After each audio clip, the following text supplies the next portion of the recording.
Ядролық соғыс қаупі күшейіп келеді. Осылай деген Ресей президенті Владимир Путин Ресей ядролық қаруды ешқашан бірінші болып қолданбайды дейді. Бір кездері Украинаға қарсы соғыс ашпаймыз, Ресейде әскери мобилизация болмайды деген Путиннің түпкі мақсаты қандай? Жансая Қапасқызының материалында.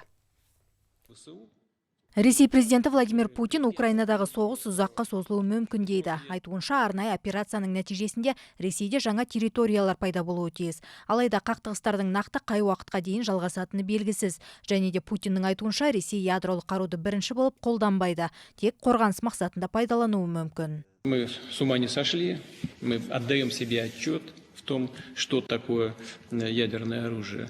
Эти средства у нас есть, и они в более продвинутом и более современном виде находятся, чем у какой-либо другой ядерной страны. Это очевидно. На сегодняшний день это очевидный факт. Но мы не собираемся размахивать этим оружием, как бритвой, бегая по всему миру. Өз сөзінде Путин кезінде Петр біріншіде соғысқан Азов теңізі қазір Ресейдің бақылауында екенін ерекше атап өтті. Американың соғысты зерттеу институты өзін орыс патшасымен салыстыра отырып, Путин империя құруды аңсайтынын меңзеді деген пікірде. Десе де жаңа жерлерді жаулау мақсатына жету қиынға соғып жатыр. Себебі Украина басшысы Владимир Зеленскийдің хабарлауынша, елдің қарулы күштері 1800-ден астам елді мекенді азат етіп, ілгері жылжып келеді.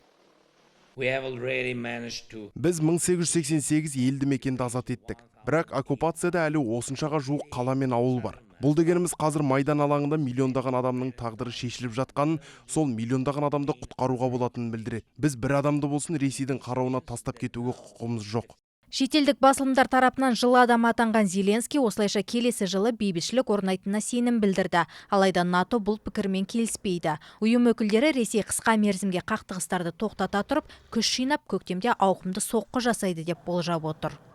Путиннің сөздерін ақш билігі де назардан тыс қалдырмады. Вашингтон ядролық қару туралы жар сала сөйлеудің өзі жауапсыздық дейді. Сөйтіп, Құрама Штаттар Украинаға көмек беруін жалғастыра бермек. Еуропалық одақта Ресейге қарсы санкциялардың 9-шы топтамасын дайындап жатыр. Жаңа шектеулерге Ресейдің қорғаныс өнеркәсібі мен банктері және 200 шенеунігі ілігіп, мемлекетке ұшқышсыз басқарылатын аппараттарды жеткізуге тыйым салынбақ. Жансая Қапасқызы, Аян Иптанов, Айбат жаңалықтар қызметі. Жаңалықтарымызды Айбат YouTube каналымыздан көре аласыздар. Сонымен қатар Instagram, Facebook және Telegram парақшаларынан оқи аласыздар.